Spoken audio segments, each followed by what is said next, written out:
stop. Components of the nose valley music from Faust here on Classic 89's Giveaway Request Program. My next request is a request for Joel Kennedy, Romance for String Orchestra.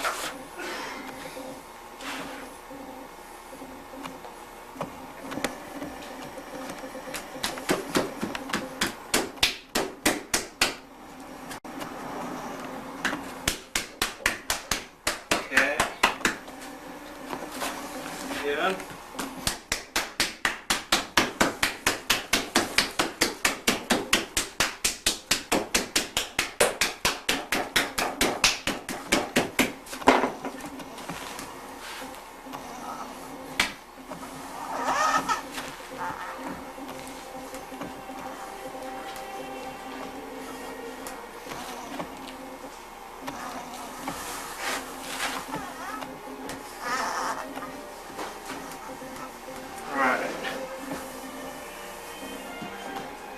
Okay. Now we're going to cut off the part we don't need. The top.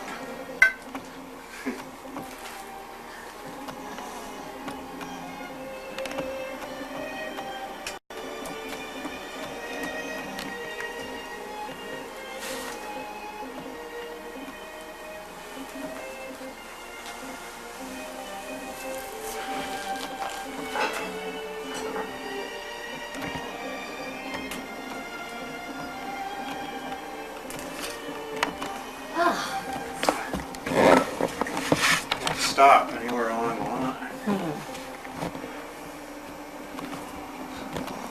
This way. Get that oak leaf out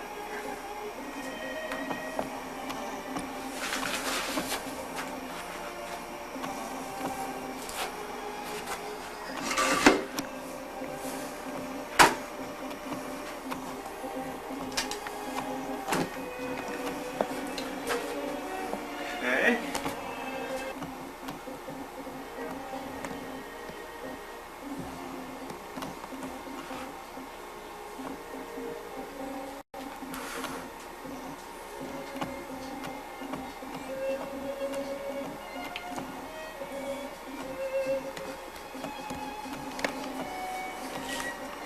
Then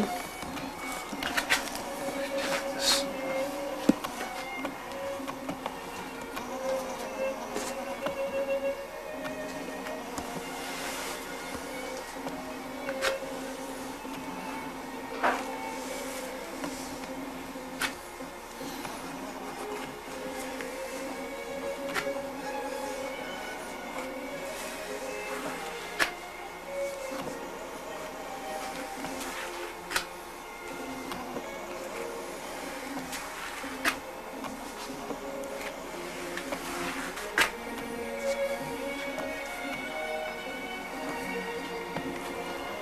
There's our clay canvas.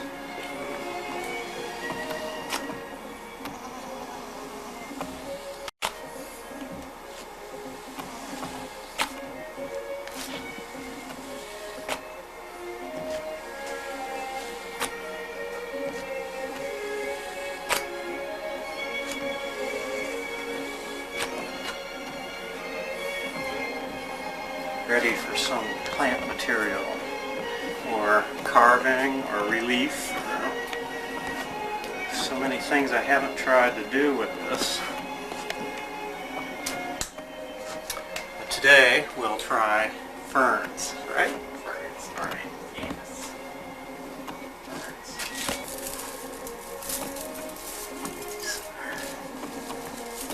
Beautiful ferns.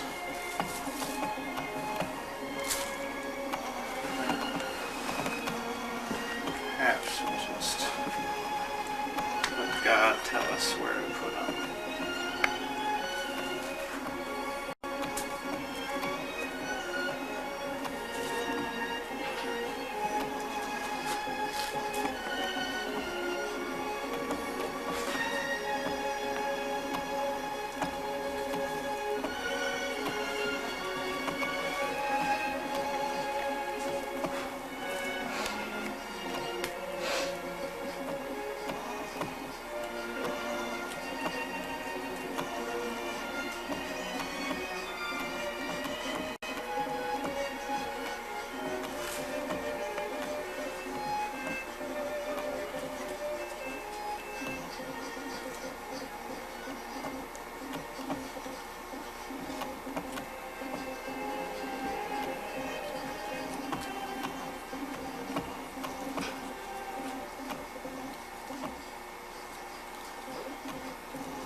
Stallion conducted the English String Orchestra in that performance of Gerald Finzi's Romance 4-String Orchestra here on the Giveaway Request Program. You're listening to Classic 89 WUFT FM Gainesville. We are a public radio broadcast service of the University of Florida. It's coming up on 3 o'clock this Monday afternoon. Time to get our edition of Espresso underway. I would like to introduce myself. My name is Karen Sabatini. I'll be your host for this afternoon's edition of Espresso. Why don't we go ahead and get started without further ado, beginning with Sousa Carvalho's Perseo Overture here on Classic 89's Espresso.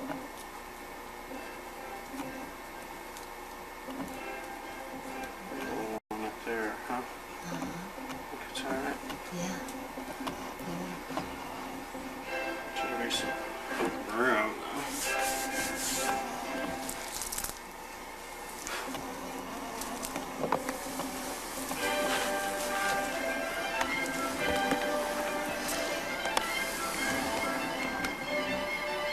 Easy as pie.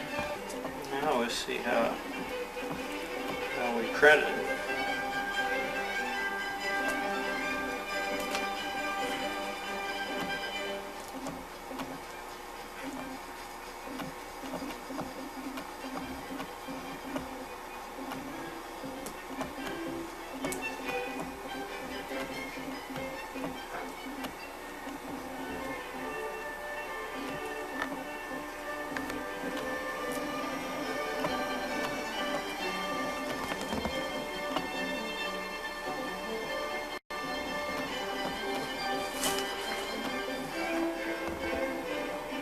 Nice.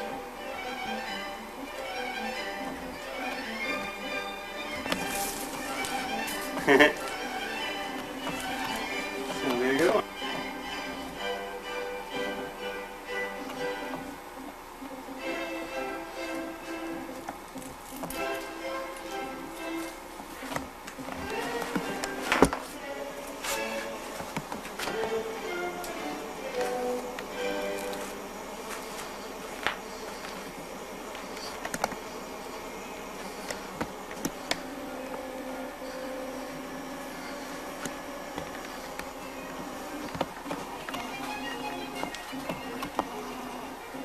This stamp from Japan. It's a very old cast bronze. Beautiful. Put that on there. Push it in.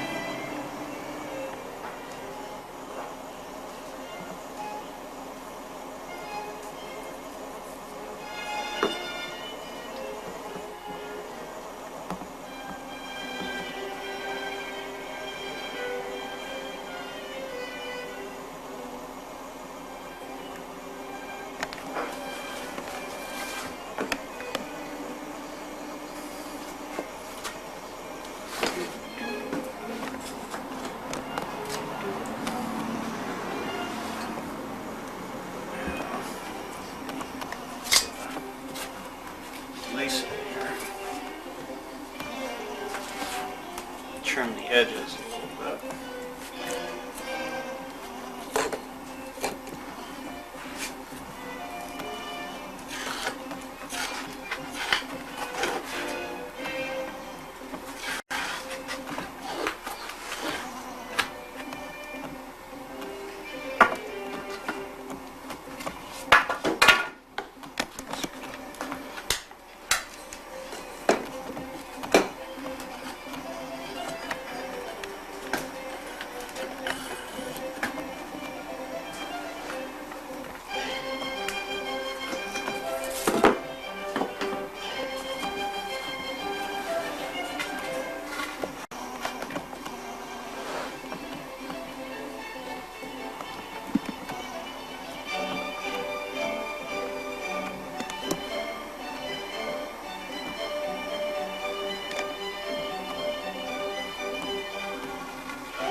beveled edge here.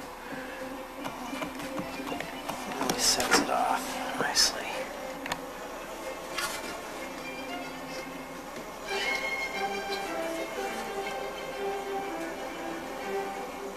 Careful.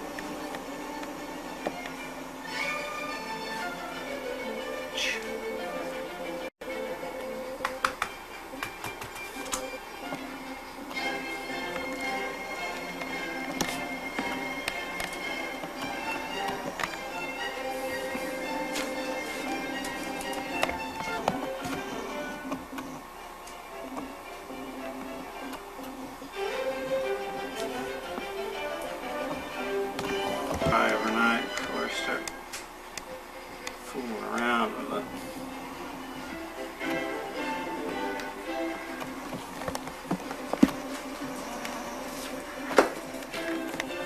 Modern day fossil.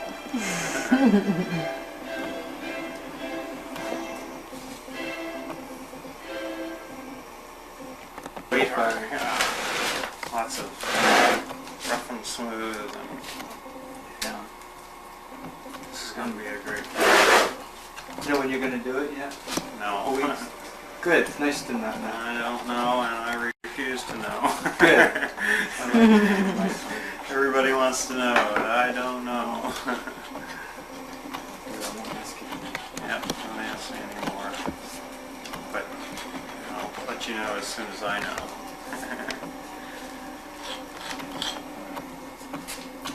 And we're going to get the Friends of Japan out here. Alright, Good. Friends of Japan will come out with their sake bottles, and they want to see the loading and the firing. Oh, neat. So you'll have a lot of language conversion. Trust, yes. Same time. Cross-cultural communication.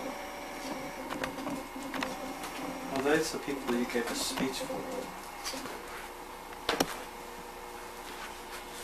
Alright, here's... As the light comes in here, it's going to be... You know, as they get near the Right. front there. Is that what you do? You make it smaller because it's Alright, the so... fire is more intense? Alright, so the flame gets direct contact on everything that way. Otherwise, if you put the big ones in front, the little ones won't get anything in the back. So it's a slope, and on top of each of the pots is either a cup or bottle or a smaller piece, just separated by little wads of clay. So Right.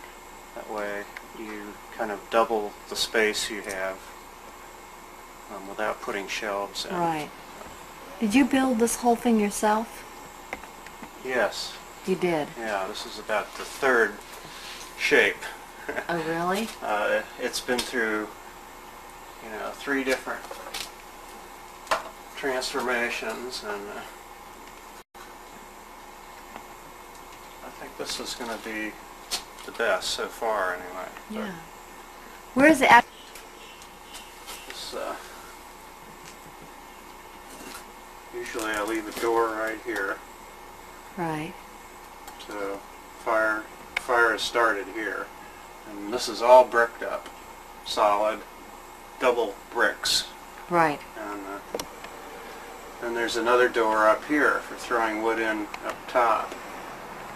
But most of the firing's done from a small door here.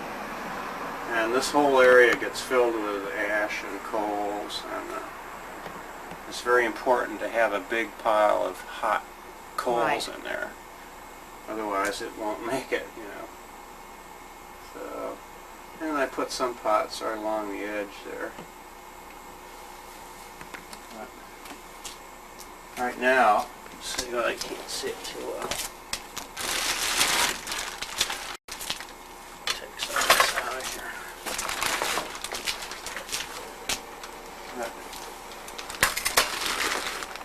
The wood will be thrown in the side on those pieces that are on I their see. back. Oh, really? Yeah. There's little holes here.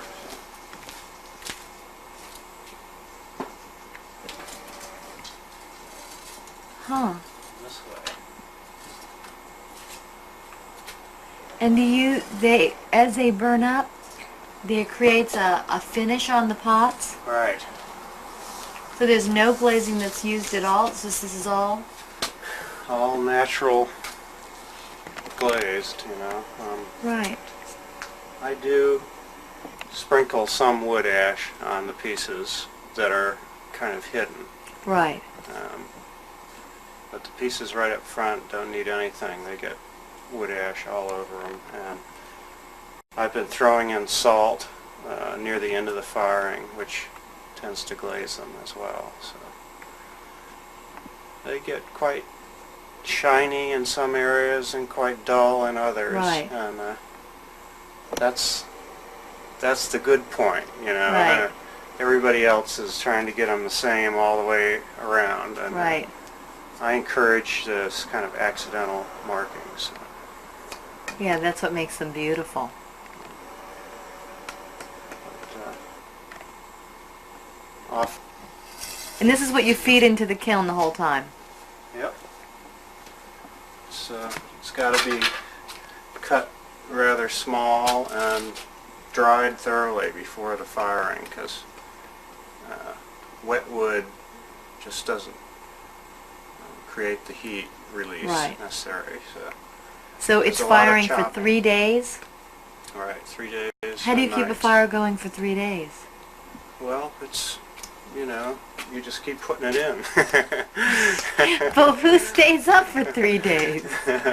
Do you stay up for 3 days? No, but You can come in the morning and reheat I get it? a couple hours. No, It it's stays constant? It's, you know, right. I have to get somebody to help me Right. at night. Usually I take a normal night's sleep the first night because it's pretty easy. Mm-hmm. And then just a couple hours the second night. Mm-hmm. And the third night I stay up all night Oh, you because do. it's so hot and I don't trust anybody to, Right. you know, a lot of things can go wrong or shelves can fall over or whatever, and it could be bad. So I need to be here, especially Right. during the last 24 hours. So it's actually 72, how many hours is it? It's actually 72 hours? Yeah.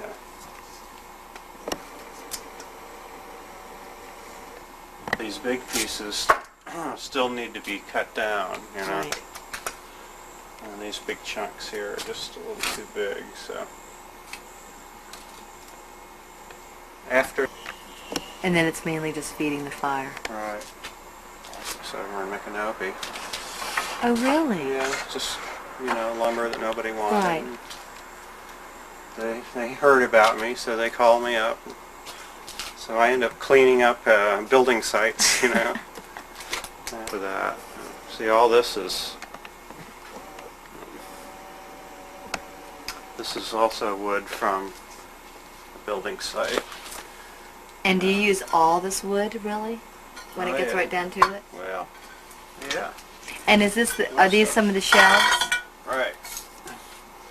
These are shelves. Notice how this one hasn't been cleaned off. Right. Still got the bubbles of ash on there from the last firing. Now, if I was really on top of everything, I would have cleaned this off already. But comes right off.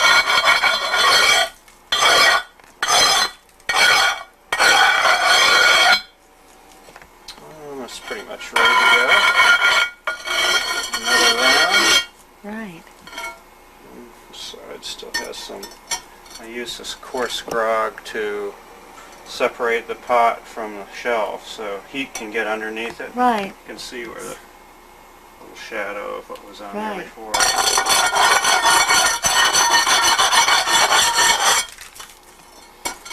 Anyway, I just clean them as I need them now. Right. Fine.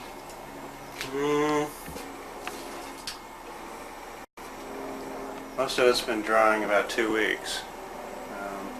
But we've had really nice, dry, warm weather, so it's it's really dry this time. Right. Sometimes it's a little... You throw the pots and then he comes and draws on them? Right. Well, you can see this rather humorous potter has been at work. And, although I'm not so good at drawing on plates, it is hard to do. Yeah. And these have a lot of character, and I'm glad to fire things for other artists. This is a local wild man's work here. Make the pieces. He comes out and decorates them. Oh, It's yeah. quite interesting. A little hard to see right now, but there's all kinds of animals and lots of texture.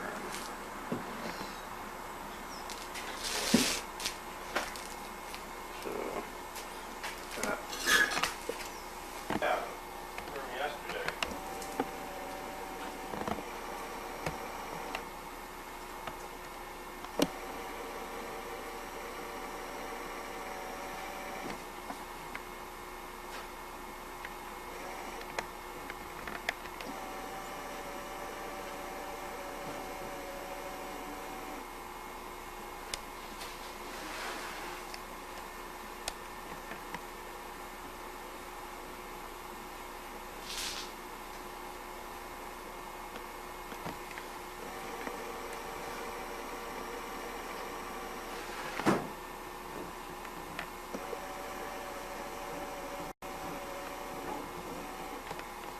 A lot messier than usual. So I'm trying to get so much done. Sauce dishes. Oh, yeah. You're mixing up your marinade or whatever. So I'll have to put some of those in.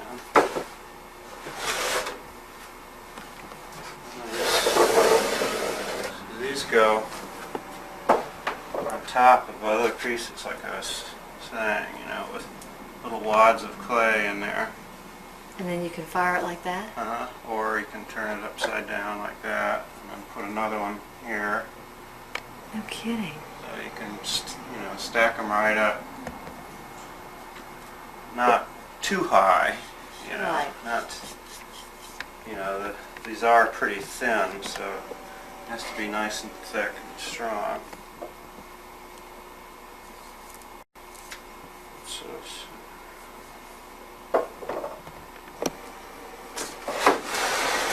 anyway, let's see, I want to get you some clay.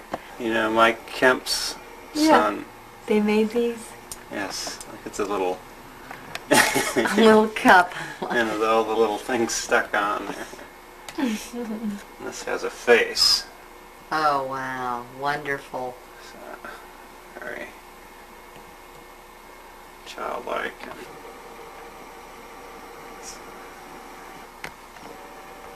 Yeah.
Bit of difference between them. And this was like 8 years ago. This was 9 years ago. This was a couple years ago. And this one's got a lot more wet surfaces and Right. more subtlety, and I think a good deal more going on. But each has its own Its own. honesty, and the fact that some of them aren't as colorful as others doesn't mean they aren't as good. Right. My teacher always told me not to, that the flashy pieces aren't always the best. Right. And it's often the ones that are just soft and warm colors and gentle markings that Right. kind of last longer Right. aesthetically. But I must say, I'm trying to get dramatic pieces, and I just accept whatever chance, decrees. Right. Here's some clay. Think that'll be enough? Oh yeah, that would be plenty. It's my teacher's work, the smaller picture. I see it. Yeah. And that's a real old one, the old jar, and that's a real old, from another pottery town, but very similar tradition.